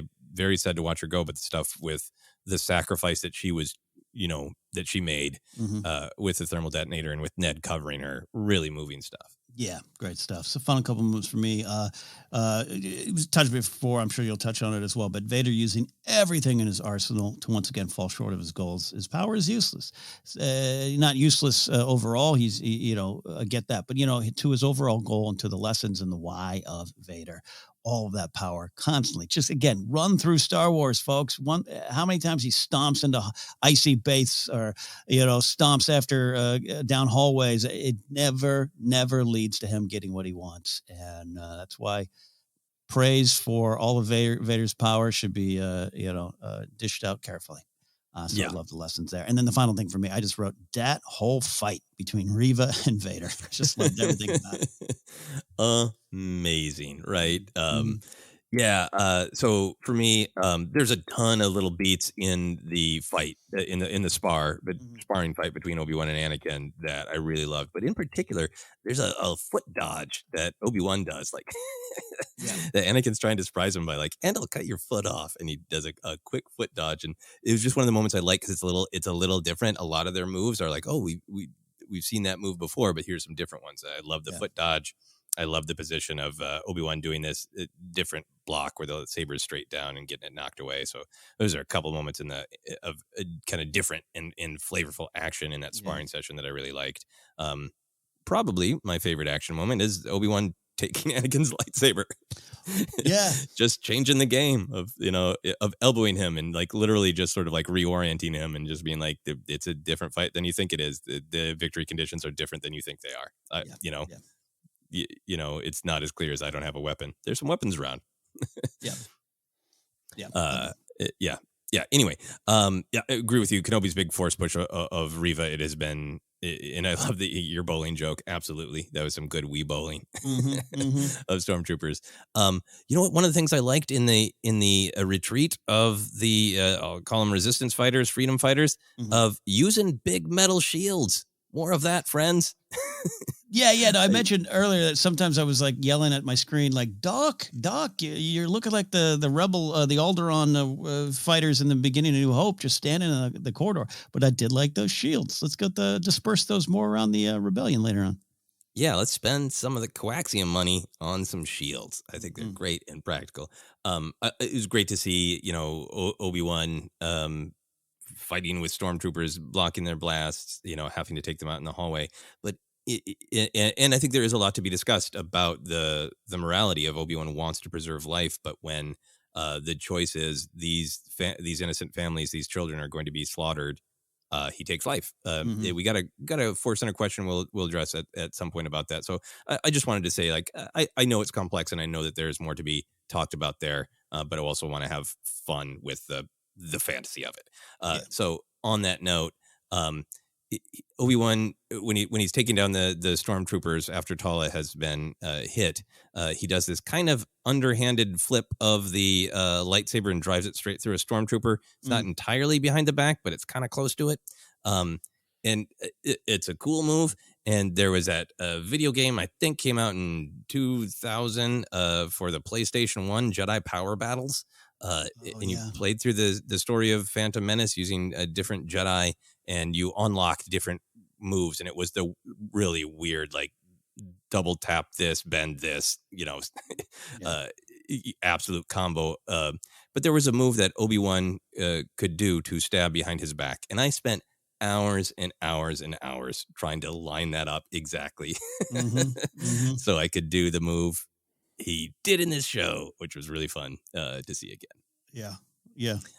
So I just needed to nerd out about that a little bit. That's cool. And then final things for me, like the holding the ship back is cool. We've been seeing more things like that in Star Wars. So I think what really got me is Vader just ripping it apart to open it like he is starving and it's a can of peaches.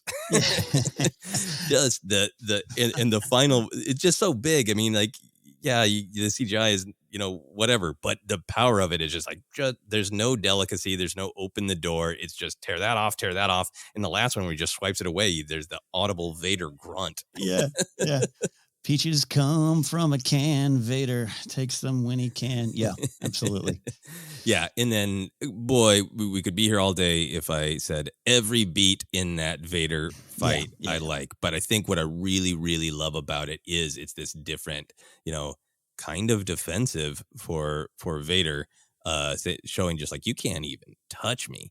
But it was a really great answer to, like, he's still not that fast, right? I mean, he's a little faster, but it's still, power over speed, right? And you could almost set it to a beat. Like some of his moves where he's like, move your lightsaber hand up, push you back, dodge a little to the left. Like you could do an exercise video based on Vader's moves, and it's still cool as hell. The one that I want to single out is when he clearly just keeps kind of reaching into the Force and like grabbing her arm or grabbing her core and affecting her, right? Yeah. And there's that one where it feels like he grabs her core and just flips her, and Reva manages to land on her feet. That was a me shouting loud enough to possibly wake my wife at midnight move.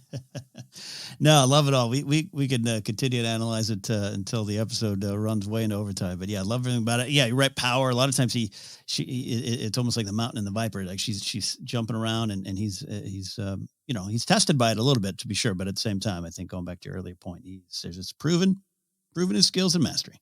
Yep. And the classic hurl a lightsaber at her, which he does block and doesn't do her any good because they end up right back in his hands. Very cool. All right, let's talk about comedy and whimsy. I think there was some fun stuff, but not as many ha-ha lines in this episode. Why don't you take me through your list? Just a lot of it around Haja. I really do love Kumail in this role. I know it's very much his style of comedy, and that might not hit with everybody. If you're not a fan, I am a fan, and I just love his little. That was underwhelming, funny beat, I thought. Are you listening to me? I feel like you're not listening to me. With Leia, was funny as well. So I just like everything he kind of brings to the table. It's a different tone at times, but it still flows nicely into the rest of the show. To be clear. Yeah, no, absolutely. Anything else? Yeah. I mentioned the little restraining bolt, but I do want to give credit to the swarmy Grand Inquisitor and Rupert Friend. I enjoyed his earlier appearances, but this was the beat that really won me over is him as the Inquisitor. I don't have any problems with his the size of his head. That debate probably still rages on. The only thing I wish his pants were a little more form-fitting. I don't know the answer. He looks a little dumpy at times to me, if I'm being honest. And that's from the first. I just was rewatching episode 1 during this week, and when he comes off, it's a powerful walk. All 3 of the Inquisitors walking down the center of Tatooine there, Mos Eisley. But like, come on, you get a thinner, tighter cut of jeans here. All right, kid. But he just won me over. The I'm back kind of energy behind it, and just real swarming, and he made me laugh as horrifying as he is. Oh, no, I think that's a great pick. I am going to have to go back. I think I've watched this episode 4 times now, so I have to do a 5th viewing just for the Grand Inquisitor's subpar pants. It's just slightly dumpy. That's all I'm going to say. A little dumpy. A little dumpy. Okay, I'm going to investigate that and see what I think. Some moments for me, I think, some classic Anakin stuff that I know, fans of the prequels were super excited for, but I love the playful energy at the beginning of the sparring, and like of Kenobi showing up late and asking Anakin, "Are you ready?" And Anakin going, "Are you?" It's like classic smart mouth Anakin Skywalker moment in line, and I love that. Absolutely great. Yeah. A couple of Haja moments I like, and I agree with what you're saying. It's a very specific style of humor, and the styles of humor in Star Wars is always something that's going to be debated among fans with different tastes. But I love that he goes from like, I know what it's like to be a Jedi. I sacrificed all this stuff, and I'm in horrible danger. This place is a good business opportunity, though. Yeah. To show that he hasn't just entirely, changed. It's kind of buried when some other very serious stuff is going on, but when they're checking in on how Leia's progress is going, and he yells to Leia, how is it going? And she reports. Everybody can hear her, and then he just repeats it. Yeah. Like he's doing something helpful. It's very in the background, but I thought it was funny. There's an astromech droid in this facility that I love. For lack of a better term, I'm going to call him the badminton shuttlecock astromech. Because he's got that sort of big cone shape, and then the typical astromech head. Or she or they, whatever the deal with shuttlecock astromech is, I need some shuttlecock astromech product. He said carefully and purposefully. Yes, love that. Love the droids. Love it. Yeah. I don't know if this counts as whimsy, but I needed to include it because it's one of my favorite lines. I love that, Leia, the self-saving princess, doesn't volunteer, doesn't say, I can do that. It says, I am going into that vent. Yeah. And gets that pushback. And in particular, where Obi-Wan's like, get her the ladder. Oh yeah, that was a good. I like that exchange. Yeah, the get her the ladder. Something about they're just like this ultimate connection in faith between them that has been built. It all culminates in Obi-Wan Kenobi saying, "Get her the ladder." And my final thing is he of the dumpy pants, the Grand Inquisitor. Just when he shows up, he's like, "Hello, third sister." It's great. I love how pulpy he is. Yes. And there's, I don't know, there's this interesting dynamic that Reva is a new character. She's her emotions are on the surface. She's a very human character. She even looks more human. Mm-hmm. There's not as much weird stuff going on with her. And then it's like these two freaks out of Pulp Fiction, Vader in the armor and tall head, dumpy pants Inquisitor. Like, no, this is the way it is. I don't know. It's like this sort of I don't know, the pulpy side of Star Wars reasserting itself. No, absolutely. It says a lot about her and what her perspective is as a character and what she's left behind, what she hasn't left behind, obviously. But yeah, I think you're right. It's wonderful Star Wars stuff. Yeah. Is there anything that either you weren't sure about or anything that we haven't touched on, positive or negative, that you wanted to be sure to talk about? No, overall, I do. We're going to talk a little bit about the Jimmy Smith's bail stuff and what that might mean for next week and everything. So that's good. I mentioned before, just some of the fights might be contained by the way they're shot and some little moments here and there all through the series haven't always hit with me. But I think, again, I choose to put that aside and we're not here to review. We're here to discuss episodes. So that's the only thing a couple times I look at, but all good, man. I just want those future rebels to duck and hide when a laser fights. That's all I want. Exactly. That could be a good snarky Obi-Wan line. Great, everyone. Great. We'll work on ducking. The only other little thing I wanted to mention is in the subtitles, if you watch it with On, when Lola helps Leia fix things, one of the subtitles is Happy Beep, which is nice. Yes. All right, we're running low on time, so we'll get moving. We want to talk about predictions or hopes for next episode. I got a few thoughts, but I want to give you the floor, Ken. What are your thoughts? Real quickly, I'll kick it back to you here. I just, for me, I'm there's a lot of bigger things with Kenobi and Bail and this and that and Luke. I'm looking at Reva, and I'd love to see her. I'm rooting for her to break the cycle of violence and perhaps even defend Luke. I don't know, but it just doesn't seem that in the cards. I love your idea of like, all right, I can't get Vader this way. I can maybe get him this way now that I have this information. And it might come down to this thing of she's just not willing to change. And what choice does she want to make? And that could be valuable as well. This is a character a lot of people love and want to see more of. So if that's storytelling going forward, I'm all for that. If it's storytelling going into the past with something else with her, a book, a comic that examines some of her time in the last 10 years, I'm for that as well. She's a great character. I've really been with her from the start. But looking at next week, I'm rooting for her to make a better choice. I don't know if she wants to. We'll see. And you have to want to make that change. Yeah, no, I'm right there with you. With my hopes going into it are really for Reva to make a different choice. I think I said last week. I think as Star Wars fans, we can sometimes get a little binary of like the Darksider is either going to absolutely not give up, or they'll be redeemed and they'll die. They'll sacrifice their life in the end. And I just think there's more story to be had. So this is even a prediction. It's a hope. I hope that she makes a different choice, and it's not redemption. It's not the skies open up and everything's great. I hope that she just stops. She just stops attacking and she goes off to other adventures and to figure out her next steps by herself. That's my hope. It's not a prediction. That's what I would, as a fan, that's what I would love to see. Yeah. I'm rooting for it. Yeah. Yeah. All she needs to do is stop making a destructive choice now, and then the future is wide open. Yeah. And then so big picture for me, I really feel like so much of this show has been about getting Kenobi to feel like a Jedi. He is returned to hope, and he's returned to purpose, and that watching over Luke, maybe Leia, the next generation, is purpose. I feel like there's a lot in this episode that was building to that. Like we said, the line from the sparring battle, a Jedi's goal is to preserve life, not take it.